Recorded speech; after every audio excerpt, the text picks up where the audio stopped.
Doctor चिन्मय पांडे जी के माध्यम से माननीय मुख्यमंत्री आदरणीय श्री पुष्कर सिंह धामी जी को स्मृति चिन्ह दिया जा रहा है। जोरदार तालियों से सभी अभिनंदन करते जाएं। हमारे आज के इस अवसर पर विशेष रूप से पधारे हमारे समस्त अतिथियों को यहाँ पर स्मृति चिन्ह प्रदान किए जा रहे हैं। जोरदार तालियां आप सब बजाते रहें। सम्मान स्मृति चिन्ह प्रदान कर रहे हैं परमादरणीय डॉक्टर चिन्मय पांडे जी, आदरणीय श्री गजेंद्र सिंह शेखावत जी को जोरदार तालियां सभी की ओर से। और साथ ही साथ मंच पर पधार रहे हमारे समस्त अतिथियों का आदरणीय स्वामी सतपाल महाराज जी का भी विशेष सम्मान कर रहे हैं। हमारे व्यवस्थापक महोदय श्री गिरी जी, आदरणीय तिवारी जी से निवेदन कृपया वे भी यहाँ पर पधार रहे हैं। और स्वागत सम्मान डॉक्टर राजेश्वर जी का, श्री विनय रोहिला जी का यहाँ पर किया जा रहा है। अब यहाँ पर विशिष्ट व्यक्तित्व सम्मान का क्रम हम सब शीघ्रता से संपन्न करने जा रहे हैं। आज के इस अवसर पर विशिष्ट व्यक्तित्व सम्मान के लिए मंच पर हम आमंत्रित करते हैं श्री मनोज टिबरेवाल जी को। डायनामाइट न्यूज से आप हैं, जोरदार तालियों से आपका अभिनंदन। श्री के नारायण राव जी, कार्यकारी निदेशक Delhi international airport limited. Shri Ramesh Bhatt ji, वरिष्ठ एंकर। श्री दिनेश कर्णपाल जी, वरिष्ठ पत्रकार। आचार्य डॉक्टर दयाशंकर विद्यालंकार जी, श्री परविंदर सिंह जी, न्यायाधीश। श्रीमती प्रमीला दीक्षित जी, वरिष्ठ पत्रकार।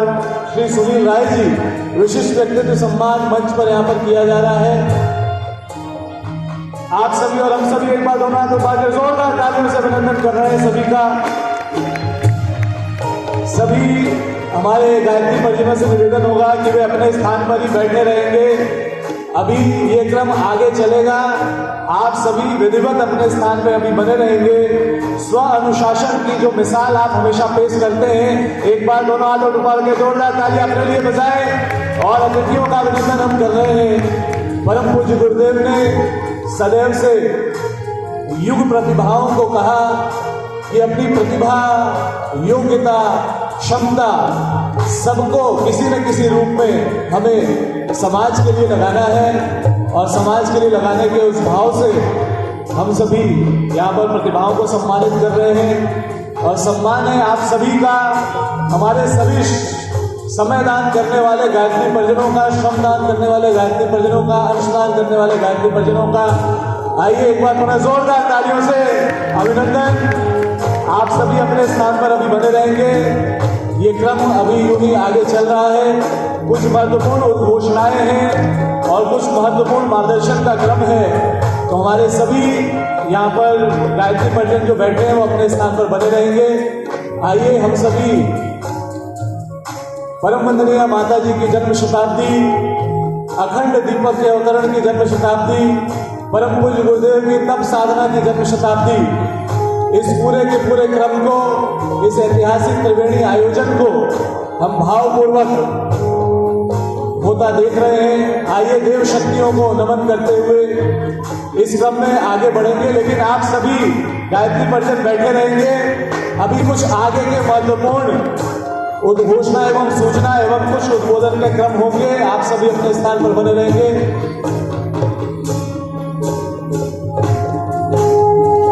सभी अपने स्थान पर बने हुए हैं।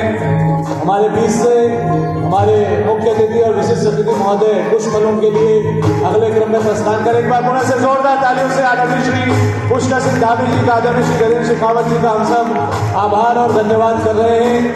और हमारे यहाँ पर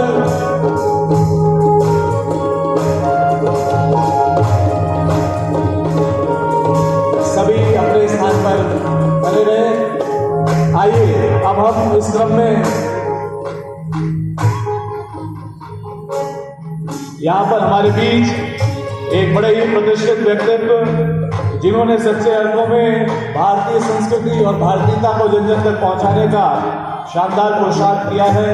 सुदर्शन न्यूज के प्रबंध निदेशक और संस्थापक अध्यक्ष आदरणीय श्री सुरेश चौहान जी को हम यहाँ पर आमंत्रित करते हैं कि वे अपने उद्बोधन के माध्यम से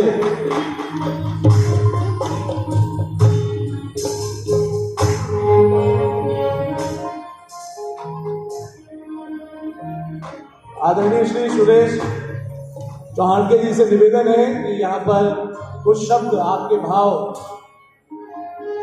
आप सभी के लिए प्रस्तुत करें। जी सभी अपने स्थान पर अभी बने रहेंगे। शांति पाठ के बाद प्रस्थान है। एक महत्वपूर्ण मार्गदर्शन संदेश आप सब सुनें।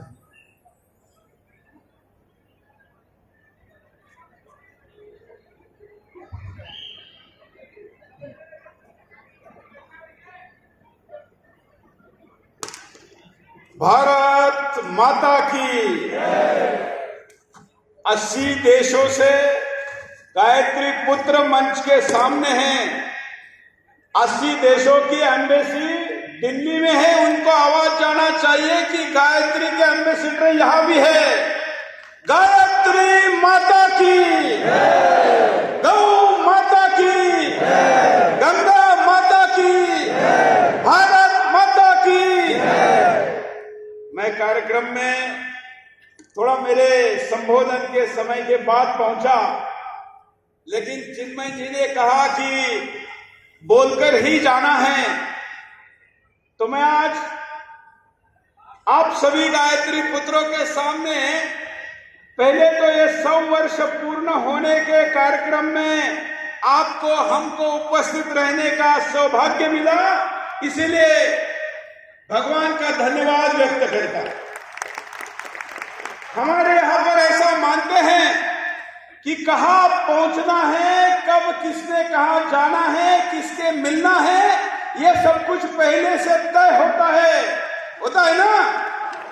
तो आज 100 वर्ष के शताब्दी समारोह में आप यहां पर आएंगे, ये आपके जन्म के साथ ही भगवान ने लिख दिया था। तो आपके भाग्य में क्यों लिखा? क्योंकि आपके माता पिता ने पुण्य कर्म किया, आपने अपने जीवन में पुण्य कर्म किया, और उस पुण्य का फल ये होता है कि ऐसे समारोह में, ऐसे तीर्थों में व्यक्ति पहुंच सकता है। नहीं तो संख्या तो बहुत है। ये जो दीप 100 वर्षों से जल रहा है, इसने करोड़ों लोगों को जो मार्गदर्शन किया, उनके जीवन में जो उजाला लाया, उस कारण कितने करोड़ लोगों की नशा छुटी होगी, कितने करोड़ लोग सतमार्ग पर चले होंगे, वो संख्या तो अगणित होगी। मैं क्योंकि धर्म के रक्षा का काम करता हूं, केवल न्यूज चैनल नहीं चलाता हूं। आपको पता होगा सुदर्शन न्यूज चैनल इस देश के गद्दारों के सीने पर बैठकर उनको ठोकता है, और ये काम मैं एक सैनिक के रूप में करता हूं। और मुझे वही परिवार बुलाते हैं अपने कार्यक्रमों में जिनमें मर्दानगी होती है। और चिन्मय पंड्या जी भले ही शांति से बात करते हैं, लेकिन उनको पता है कि सुरेश चौहान के का कहां सदुपयोग करना है, और इसलिए आज आपके सामने बोलने के लिए उपस्थित किया है। मित्रों, 100 वर्ष इस दीप प्रज्वलन को हुए, आप निश्चित चाहते होंगे कि और 100 वर्ष हुए। चाहते हैं? चाहते ही है, हाथ ऊपर करिए। 100 वर्ष चाहते ना, और 100वां वर्ष मनाने का उत्सव भी आए और हम उसमें रहे। लेकिन मैं आपको पूछना चाहता हूं, पिछले 100 वर्ष तुलना में आसान थे, अगले 100 वर्ष ज्यादा मुश्किल है, क्योंकि पिछले 100 वर्षों में हमारे पास संख्या थी, जनसंख्या थी। आज मैं इतने सारे भक्तों को पूछता हूं, सज्जन शक्ति को, कितने बच्चों किसके पास 4 बच्चे हैं? हाथ उठाइए जरा। 4 बच्चे वाले माता पिता देखिए, 1 2 3 हाथ उठे, 4 हाथ भी नहीं प्रॉपर उठे। और यही प्रश्न अगर मैं उधर पूछता तो कहां से गिनती शुरू करनी पड़ती? तो फिर संख्या 100 वर्षों बाद संख्या उनकी रहेगी कि आपकी रहेगी? अगर उनकी रहेगी तो आपका हमारा ये दीपक, ये नंदा दीपक 100 वर्ष बाद जलेगा क्या? प्रश्न है कि नहीं? किसको लगता है कि ये समस्या है? हाथ उठाकर बताइए कि आप सहमत हैं। और इसलिए मित्रों, केवल घर में दीपक नहीं जलाना है, अपने पुत्रों का, पुत्री का, अपने अगले वंश का दीपक भी जलाना चाहिए, तभी हिंदू धर्म टिकेगा। ऐसे आश्रम, ऐसे पंथ, ऐसे संप्रदाय, ऐसे भक्त लोग पाकिस्तान में भी थे, लेकिन विभाजन के बाद वहां जलते हुए नंदा दीप आज जल रहे हैं क्या? मैं आपको पूछता हूं, जल रहे हैं क्या? नहीं, क्योंकि वह हिंदू ही नहीं बचा तो दीपक लगाएगा कौन? परंपरा को आगे बढ़ाया कौन? और इसलिए ये परंपरा आगे बढ़ने के लिए आज इस देवभूमि हरिद्वार में आज हमने इस 100 वर्ष के शताब्दी समारोह में एक माता के नाम पर समारोह है और उस माता के चरणों में वंदन करके माता भगवती देवी शर्मा जी का स्मरण करके संकल्प लेना चाहिए कि हर हिंदू ने कम से कम एक बेटा, 2 से ज्यादा अतिरिक्त धर्म रक्षा के लिए भी बनाना चाहिए। और वो जो अतिरिक्त बच्चा होगा, अतिरिक्त इसलिए कहना पड़ रहा है, वैसे आप सब धार्मिक लोग हैं, बताइए अभी मैं तो महाराष्ट्र से हूं, हमारे अभी भी कुछ वर्ष पहले आशीर्वाद दिया जाता था, अष्टपुत्र सौभाग्यवती भव, ये इधर भी देते थे क्या? मतलब 8 पुत्र होने चाहिए। आज लोग कहेंगे कि अरे ये शिक्षा इतनी महंगी हो गई, फलाना इतना महंगा हो गया, तो मैं आज एक घोषणा करता हूं इस मंच से, 2 से ज्यादा जो बच्चे पैदा करेगा उसका तीसरा चौथा बच्चे की शिक्षा की जिम्मेवारी सुरेश चौहान के लेने के लिए तैयार है। हम गुरुकुल प्रारंभ कर रहे हैं, उसमें उस बच्चे को पढ़ाएंगे और मेरे बच्चे के लिए जो मैंने सोचा है वही उनके लिए सोचा है। मित्रों, हर काल में एक अलग मांग होती है। ये काल संख्या मांगता है। यहां मुख्यमंत्री बैठे थे मंच पर, भाई मुख्यमंत्री तो तभी बनेगा ना कोई हिंदू जब मतदाता हिंदू रहेगा। मैं राजनीति की बात नहीं कर रहा हूं, हमें दलों से मतलब नहीं है, लेकिन देश से तो मतलब है ना।